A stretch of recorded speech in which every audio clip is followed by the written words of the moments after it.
Hi, everyone. Welcome back to the M&M podcast. This is Meher. And this is Manasi. Today we are doing another interesting episode about the high school perspective. And today we have my high school counselor, Miss Williams, on here. Hey, everybody. Thank you for having me. I'm Miss Williams from Emerson High School. It's great to have you here. As we know, high schoolers are under an immense amount of pressure, going all the way from them figuring out about their identity all the way to colleges and their adult life ahead of them. And because of that, teenagers often have many stressors and things that affect them, which is why we thought we'd have a counselor here to talk about her perspective from her experience to see what we can do to help ourselves. So to start off, is there any issue that you'd like to start? I think one of the biggest things right now is just mental health. And that's for everybody kind of coming out of the COVID pandemic that we're currently still living in. But what we learned from last year, just to see how we can better improve as we move forward. And that's connected, I feel like, to the pandemic because due to online school, I feel like we've all been kind of cooped up in our rooms and we have obviously the stress of college. And then sometimes we don't understand things, but we don't have a teacher like in person to kind of explain those things to us. And so like that work-life balance is kind of ruined because of it. So like, do you have any suggestions for like how people can ease their way back into a sense of normalcy? Yes. Well, I think, and you bring up a good point because y'all are still in high school. You're still thinking about what is next. I think a lot of high school students kind of lost sight last year of what's the point in planning when we don't know what it's going to look like. And then in that same context, you have colleges changing with a college cheating scandal and kids, the application process to get into college is the same, but what colleges are looking for are different. So then that adds another layer of stress to students when I don't even know what I'm doing right now in high school. So I think the main thing is just reminding yourself that it's okay to have bad and unproductive days. Like that's going to happen, whether you're on a campus or you're at home doing virtual school. There's no script for this. And a lot of times I think kids try and talk to friends or family. Well, no one's lived through this to even give them the perspective of what works. So it's being kind to yourself. And then it's also okay to have days where the only thing you do is just exist. Try to take some of that pressure and stress off your life, if that makes sense. Right, yeah. And you bring up a really good point with like, it's okay to occasionally have your unproductive days because I feel like many people put the pressure on themselves that they need to be excelling at everything they do, especially with colleges becoming more competitive now. They feel the need to like push themselves beyond any limit. And that's why it's important to just like take those breaks in the middle and really like, spend some you time. It's a very cliche way of saying it, but that's basically what it is. When we talk about mental health, one of the things we need to make sure that we're doing is taking care of ourselves and making time for that space. And one of the ways that we're trying to help our students at Emerson is with a virtual calming room. And it's got different places where students can go to have that space to do what makes them happy. So you have meditation, you have stretching, you have coloring, you have music. And it's just a place where if you're in class or if you're in a collaborative space working, or even if you're at home and you want to kind of chill out and calm down, you have a place to go. Because self-care doesn't look the same for everyone. What works for me may not work for you. So it's a great resource that our students and our staff, our Emerson community and families can go to just to see what works for them and what fits. Yeah. And we have the virtual calming room linked in our description. So if anyone's interested, do check it out. It doesn't even have to just be for anxiety or like when you need to calm down, but in general, like the music and stuff, you can listen to that while you're studying to just, it helps. Yeah, you should definitely like, even if you're just like not stressed, make self-care like a part of your daily routine. Just have a time where you can just like do what you want and just, do something calming. I think one of the favorite things that I think that I like is the journaling, because then you're able to look back and read what you wrote maybe a week, a month, 6 months ago and see how far you've come in your journey of self care. I think that's important too, because it is a daily process that we need to engage in. And it's hard sometimes, but taking that time and space for yourself is important. It is, Hmm. yeah. And don't be afraid to say like what's going on. But then also, if you see somebody doing well in their life, ask them, hey, I see that you're happy, you're motivated. What are you doing to stay happy and motivated? Because right now I'm not happy or motivated. Right, yeah. Um, and that's another thing, like the communication and like observing things within your peer group is quite impactful, especially with helping people when it comes to mental health, because your peer group is the closest that you're gonna get to when it comes to any relatable issues like this. And so it's always important to speak what's on your mind or like, pay attention to what other people are saying. So do you have any tips on like how to notice if someone else is struggling and what we can do to help them? Yes. So I would say, I mean, traditionally we say like if students who are once dressing a certain way, they start changing the way they dress, or they're not putting much care into how they look. But I hate to say that, because sometimes you just want to be in sweatpants and a sweatshirt, and that's just how you feel that day. So I Right. think in your friend group, if you're noticing change, or you notice someone is pulling away from the group, or they're quieter, or they're not as involved on social media or in a text group, ask the question, hey, is everything okay? And then just kind of leave it. Don't pressure, don't push, just kind of ask the question just to see what you get. Because most of the time, someone's going to say, yeah, this is what's going on, or yeah, I'm not okay, but I don't know why. Hmm. And also, do you have any tips for people who like they have their friends, but every time they've kind of like talked to them and been like, hey, something's wrong, but they're just like, oh, you'll get over it. Like, what do you do after that? Because I feel like a lot of people are in that situation where they're like, oh, now I don't have, or who do I go to? Right, right. So I think, I mean, like y'all are saying, your friend groups are the most important people in your lives right now, because they are dealing with the exact same thing and they can kind of understand.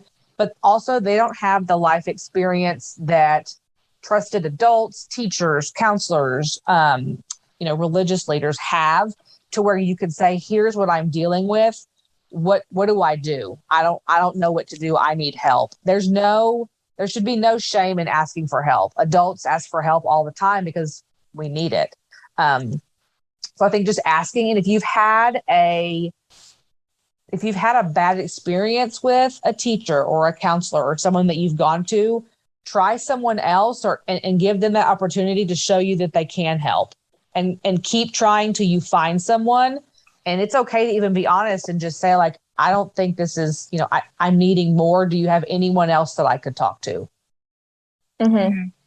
Oh, Oh, and with the like looming stress of applications, um, and just like having to pick a college, but there's also people who just don't know what they want to do because it feels like so many people just have their lives figured out. They're like, okay, I'm going to go to this college, I'm going to have this job.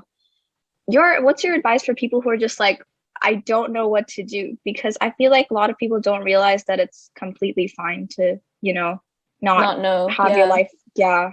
No, it's 100% okay. I didn't know I wanted to be a school counselor until I became a teacher and had kids in class we would talk about life, and they were like, "You're really good at listening. You should become a counselor." I think and the world is changing. Like the careers that y'all are going to have when you exit college may not even have been established yet. So it's being open to, what am I going to do to make me happy and fulfilled in life. And I had a chat with some students the other day who said, well, it's more, we were doing like a would you rather. And they said, well, it's better to have money and hate the job that you're in. And I'm like, well, I love the job that I'm in and I don't make that much money, but I'm satisfied on so many different levels. So if you don't know where you want to go to school, but you want to go to school, college is a great place to start. I mean, we offer dual credit programs in high school that you can go ahead and get college credits out of the way, and it's super inexpensive. You could finish at college, and they have lots of different pathways. So don't think that you have to go off somewhere to make your life worthy, because the degree that you end up with, it's a piece of paper. Now that can open doors to certain places, but just having a college degree opens way more doors than not. So allowing yourself to kind of know, and we talk with sophomores, juniors all the time, like, don't go to blank because your parents went there. You may not have the same experience. It may not be a fit for you. So check it out, see what it's all about, and then make your decision. And that's hard. It's hard to go to your parents and say, well, I know every single person in my family's gone to A&M or Tech or Texas or wherever, and I don't want to go there. But if your parents are lucky enough to be able to pay for you, they don't want to be wasting your money when you're unhappy. Right, yeah. And for the people who don't know, Collin College is a community college, and we're basically saying that it's okay to, not be pressured by the big names and stuff. Like, it's okay to figure out your own path, and, it's okay to not know. And then that may change. I mean, your path may change. You may go into school, I'm going to be a biomedical engineer, and then decide, no, I'm going to be an architect. Like, it could be totally two different fields, and you wouldn't have known unless you experienced it. Yeah. And I've also spoken to several people who have told me that, like, they did not, like several of my teachers went to school for a different reason, but then they switched their degree halfway in, or they met someone else and decided that teaching was their truer passion. So it's okay to not have it all figured out right now, because, we do have quite a bit of time. And eventually you're gonna figure out what works for you, and Absolutely. you're gonna be happy then. So yeah. And you don't want that stress as a 15, 16, 17-year-old of what is my whole life going to be planned out, because as I look back over the past 18 months, this was not in the plan. A pandemic where I was stuck at home was not in our plan. So I think that's one of the things I think students and adults need to learn is plan, but be fluid, because you don't know. Yeah. And another thing is that over time, because through your experiences, and the things that you've experienced, your interest can also start to change. So, like, I had a teacher who went to Africa and, like, met with several students over there, and only then did he realize that he was really passionate about working with kids and stuff. So, it's okay to not know right now. You'll figure it out. You'll be fine. Yes. Yeah. Yes. And I also feel like that also ties in not just with, like, careers, but, like, even closer, like college, right? College is, I feel like, closer to our age group, but like, certain people, you might be like, oh, I need to go to Harvard or Yale or one of the big Ivy League. Like, Ivies don't work for everyone. And I feel like every person has a different preference and something that works for them. And it's completely okay to not, go to a big name college because that doesn't work for you and you're not potentially going to be happy there. Yeah. Right. Because I heard one of my, I attended a webinar, and one of the college people was like, you should pick a college that works for you, not just because it's, popular. So one of their friends went to Princeton because that's where their parents went to, and obviously it's a really good school, but he struggled with a lot of mental health issues because that was not the crowd where he fit in. And he was much happier going to a smaller state school. So I feel like, you got to find what works for you. Yeah. And what you said also ties into something else that I want to touch on, like peer pressure and, like, following into what your friends are doing, not just with college, but anything in general. It's important to know that you don't have to do everything your friends do and join in with them all the time. Like, it's important to know that you can have your own opinions and experiences. Yes, because in reality, you may not be friends with the same people you're friends with in high school 20 years from now. Mm-hmm. So that's a perspective. Frisco is big. We have 11 high schools. The graduating classes range from 350 to 600, which is not a lot of kids when you really look at it. When you look at like Allen High School, for example, they have, like 3,200 seniors graduate. So I think you hit on something really important. Like, it's finding what makes you happy and makes you feel good within the comfort of where you are, not just to fit in, because in the grand scheme of life, it may not even matter. Right. And you'll always find people who are on the same page as you no matter what you're doing. And it doesn't have to be one friend group that you do like a bunch of different things with, but rather you finding all the things that you really enjoy and making so many more friends within those. Mm-hmm. Yes. Because during high school, it feels like your whole world is just high school. Like, that's the friend group you're gonna stay with. You have to like stay in one place, but like there's a whole world out there and so many different people. Like, it seems cheesy, but like there's so many different people who you're gonna potentially meet and make connections with, and it doesn't necessarily have to be in Frisco, in Dallas, in Texas, in the US anyway. Like, even like the whole country. Like, it can be someone somewhere else, and like you'll always find a person.